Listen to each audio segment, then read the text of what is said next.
Yes, yes, brother. Yes, brother. Marhaba, Yeah. marhaba, and hello again. I'm American writer and historian Dr. Jack Dempsey, living in Crete these days. It's a cold, rainy day in Crete, and not far away across the eastern Mediterranean sits my friend Muhammad Jihad Ismael in Gaza, Deir al-Balah specifically, where it's also cold and rainy today. We're here for the second of two programs on the great poet Saleem al Naffar. We're celebrating his life, his poetry. He was murdered by the Israeli so-called Defense Forces on December 9th, 2023, a very close friend of Muhammad. He has lost another very close friend of his yesterday in Khan Yunis to a tank shell, an 85-year-old former sea captain to Arafat and a very close friend of Muhammad's. Every day, almost, this man, my friend, my brother, is losing people. So we want to keep, nonetheless, the voice of Palestine alive, speaking, and we couldn't think of a better way to honor these friendships than to present some of Salim's work today. And we'll ask Muhammad more about the man and his life as well. Muhammad, excuse my usual long introduction, but it looks like we've lost you already. So, ladies and gentlemen, these are the conditions under which we are constantly laboring. We seem to have lost Muhammad's picture. I don't know if he can hear me. Here he comes back again. We hope you will ride along with us as we try to get something out from Gaza in Palestine, which is under continual attack. Muhammad, you're back. How are you, brother? Do you Yeah, hear yeah, me? I am good, brother. Thank you so much for this. Yes, yes, I am with you, and I am happy that we are going today to talk again about Salim. Okay, let me give our viewers who haven't seen the first program perhaps a quick outline of Salim's life. He was born in 1963 into the crude conditions of a refugee camp near Gaza City. He was hardly of walking age when the aftermath of the 1967 war with Israel forced his family to migrate to another camp of desperation called Al-Ramal near Latakia in Syria. Salim's word for that boyhood is melancholy, and it ended at age 10 when his father passed away there, making Salim the family man most responsible for his mother, brother, and sisters. Literature and poetry were Salim's solace. He began writing lyrics in high school and then studied Arabic literature at Tishreen University. After first seeking out any available stage for reciting his poems with the public, Naffar soon began placing them in Arabic journals and newspapers. As he began a family of his own, his literary reputation grew, and after the 1994 founding of the Palestinian Authority, Naffar returned with his family to live in a, quote, tough neighborhood of northern Gaza City, which he refused to leave when the Hamas war began in October 2023. Then, on December 9th, 2023, Salim and 12 other family members were murdered there by an Israeli airstrike. So Muhammad and I are trying to keep this man's memory and beautiful poetic achievements alive. His body has yet to be recovered, along with any of those other 12 family members who were murdered with him. And Muhammad, we're just going to do our best with the conditions that we have today. So the first poem that we had in mind to read was a poem by Salim called Time. You were going to recite that in Arabic, and then I would give the English version, right? Mohammed, I think you've frozen again. Mohammed, do you hear me? Ladies and gentlemen, we apologize for these technical difficulties, as they say in the big networks, which we are not. Uh, but we're trying, and you can see Mohammed constantly dialing back his connection through Zoom. It's not working very well today, we have to say that, but as you can see, we're trying. So, Mohammed, there you are. Are you back with me? Yes, yes, brother. Yes, yes, I am ready. Yeah. Okay, so in Arabic, you're going to read the poem called Time first. Okay, okay, okay. Time. الوقت أبدا لن يكون لهم يحاولون اللعب بأوتار الزمن المتراخي يرسلون جرذانهم في قميصي يقضمون حبال سلالم عبثا لن يكون لهم إني أخبئ في الورود قيامي. Thank you, Muhammad. That's it. I love the sound of Arabic and I love the sound of Saleem's voice on your lips. This is what it says in English. Time.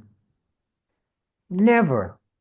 They will never be able, although they try to play with loose tendons of time, sending their rats into my shirt, gnawing the ropes of my stairs.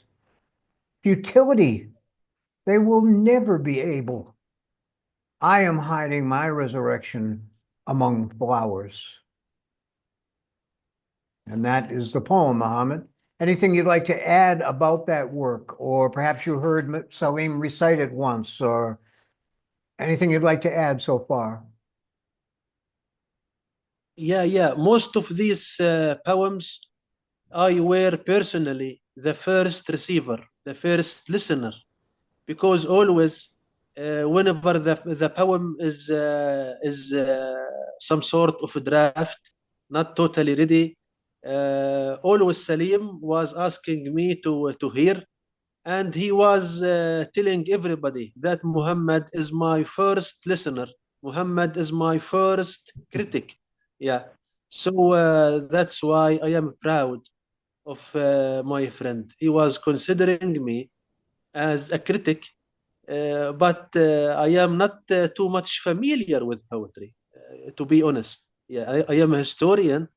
Maybe I am more familiar with prose, with narrative, but not with verse.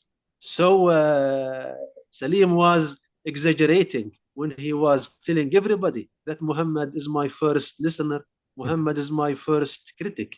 Yeah. Well, I'll bet that Saleem knew you very well and knew that just what you said. You are a historian. You are used to other kinds of language and prefer it probably, but he wanted to go right into the teeth of your criticism, your reception. And what do you remember of Saleem's reception among his audiences? Because there are many people who do love poetry. What do you remember of his when he would give a talk and give a reading somewhere of his work? How did people respond, Muhammad?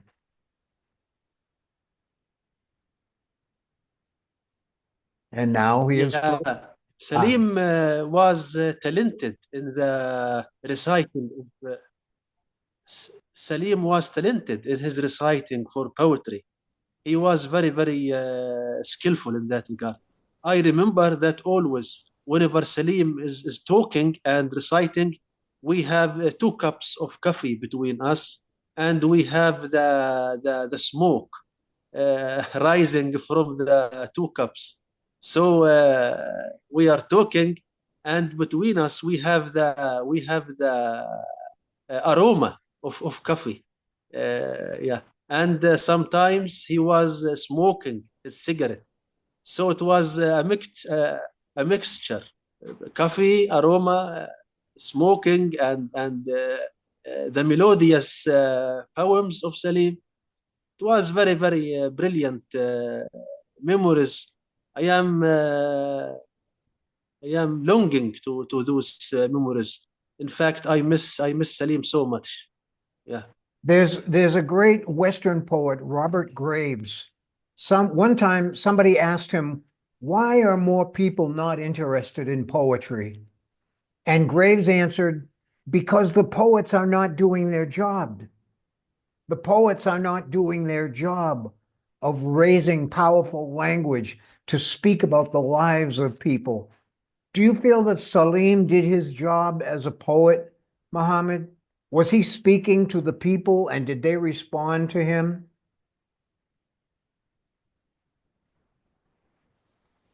Of course. Salim was representing the Palestinian voice. He was telling what we need. He was conveying our message. He was a messenger. He was a poetic messenger. He was a poetic prophet. Let me tell you something important. Once I remember, while we were talking, we used to discuss very important and very famous line in the English poetry, which says April is the cruelest month. He told T.S. me, Eliot's Muhammad, for Wasteland. me, September, yeah, September is the cruelest month because in September I lost my father, I became an orphan, I lost so many beloved people, etc. So September for me is the cruelest month. I used to joke with him. Yes, yes, Salim. April must not be the cruelest month because it's the month of my birth. We're losing you, Muhammad. We'll go ahead. Say I that was once more, please. born in this month, so we used to laugh and joke. So, do you hear me, Muhammad? Do you hear me? Muhammad, do you hear me? Yes, yes, yes, Okay, so how did people yes, respond? yes. How did people respond to Salim's performance of his work? What do you remember of people responding to his work?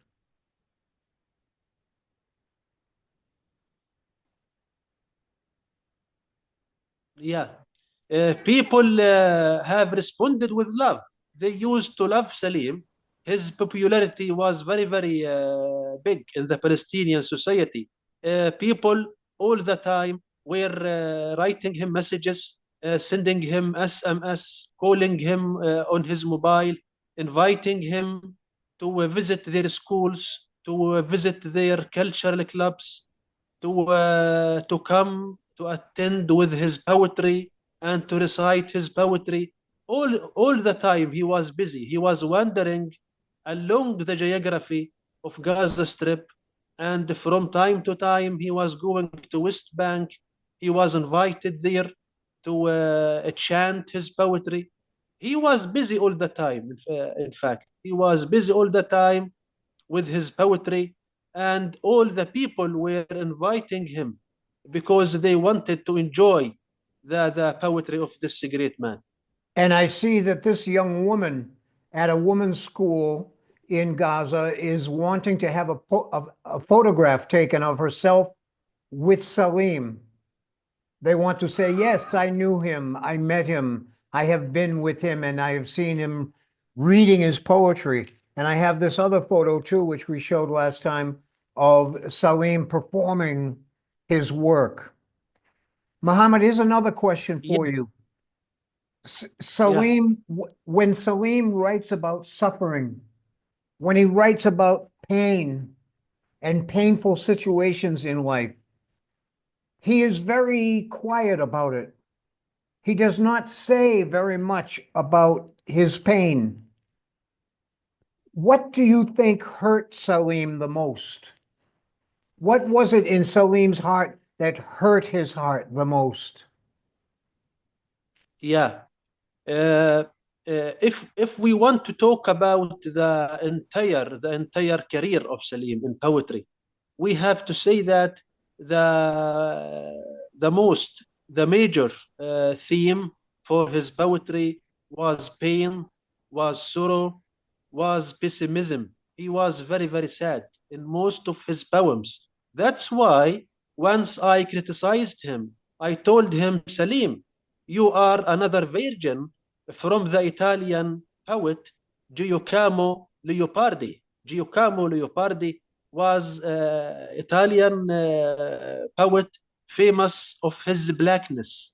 His poetry was full of blackness, pessimism, and black thoughts. He was suffering. He was conveying his suffering, his pain in all of his poetry. So I accused Saleem of being another virgin from Geocamo Leopardi. Yeah, unfortunately, most of his poetry is full of pain, and to be honest, it is full of prophecies and visions. It is a visionary poetry. If you read his poetry, you will find that Saleem is making so many visions for the future.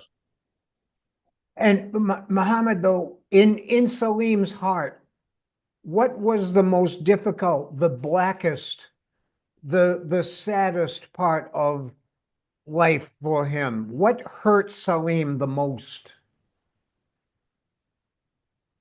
Yeah, Salim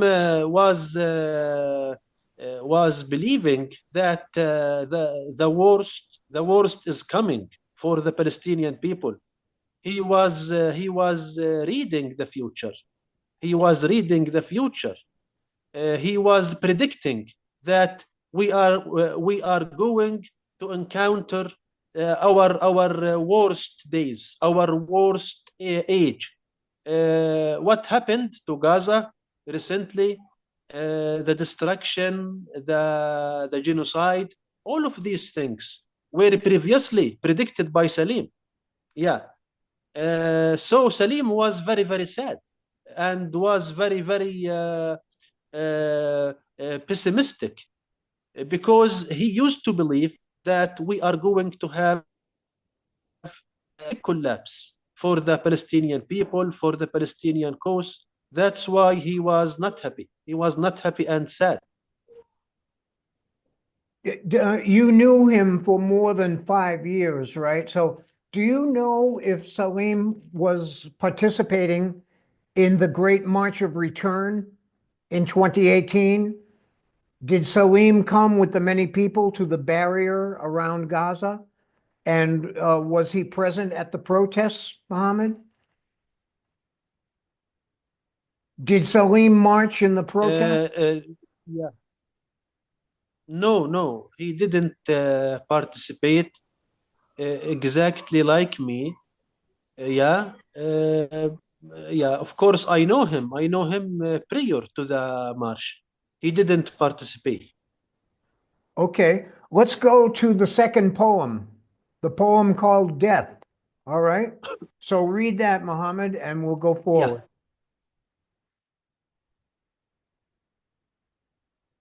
yeah, yeah.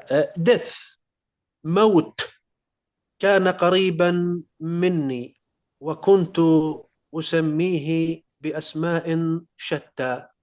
كنا نلعب بالحبل وبالغماية والفنة، أما اليوم فيمر بلا حذر مني وأمر كذلك.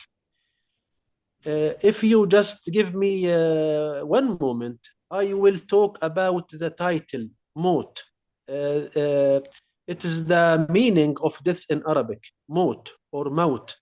In fact, this word, موت, was derived from the Canaanite language because Mott. Maut is the name. Yes. Maut is the name of the god of Of death. M-O-T. underworld. Yeah, I didn't exactly. I So I didn't know Arabic that. language. Yeah, so Arabic language has derived. Arabic language has derived the meaning of death, Maut, from the Canaanite language Maut, which presents the name of a Canaanite god. I really appreciate your teaching me that, Mohammed. I have read many things in Canaanite literature for the writing that I do, and I know that word M-O-T was the god of death. Yes. So let us have our English version, and people will understand more of what Salim is saying. Death was close to me. I was calling him various names. We played together, tug of war, hide and seek, heads or tails. But today He passes blithely from me, and I pass blithely from him. Thank you, Muhammad. Do you hear me? Yes, Okay. Thank yes, you. yes. Thank you for reading that. And I think we have about 6 minutes Yeah. left. So let us read the third poem together, and then we'll have a final question or two. All right? Okay? Okay, okay, okay, Okay, okay, okay. the third poem is called Gaza. Go ahead, Can Muhammad. you hear me? Yes, I hear you. The third poem is called Gaza. Yeah, yeah. Yeah. غزة غزة وعلى خيام في الطريق علقت وشمك نجمة ورسمت للحادي مسالك من عقيق فعلى رقيق القلب أحرفك التي دلت غريقا في الغريق إن الذي بيني وبينك باين مهما تداعت في ثنايا الحريق إن الذي بيني وبينك رمل ألعاب وظل هنا ما زال يطلع لو مضى فهنا على نعش المكان ما كأعشاب الطريق. Yeah. Thank you, Muhammad. Thank you, Muhammad. And I will read the English. Gaza. Upon the tents along my way, I tattooed you as a star and painted for the camel herdsman paths of agate upon the heart. Your letters guided a drowned man in his drowning. What lives between you and me is clear. No matter how intense the fire in our folds, this lives between us, the sand of my toys and the shadow of my father, despite his passing. His shadow stands erect here. It grew from a coffin in its place as a road grows weeds. Thank you, Muhammad. And we lost him again, but he's coming back. I'm sure of it. Hang on there, ladies and gentlemen. Thank you. Muhammad, you back with us? You hear Yes, me? yes, brother. Okay. Yes, yes. What are the words from Saleem that are most important in your heart, Muhammad? What means the most from Saleem's words in your heart? Or if you'd like to tell a story about him, or some language, a quotation from him, or something from his fiction, anything at all you'd like to share further about Saleem Muhammad. Yeah, yeah. Salim was a big lover for sea because his man was a sailor. His man was a fisherman. He told me before he died that I am going to write something to my father, and it was his intention to write some poems for his father, talking about his father and sea. But unfortunately, suddenly we witnessed this destructive war, and separate and Salim and death or Mot has separated between Salim and his intention to honor his father with some poems talking about his father, the boat.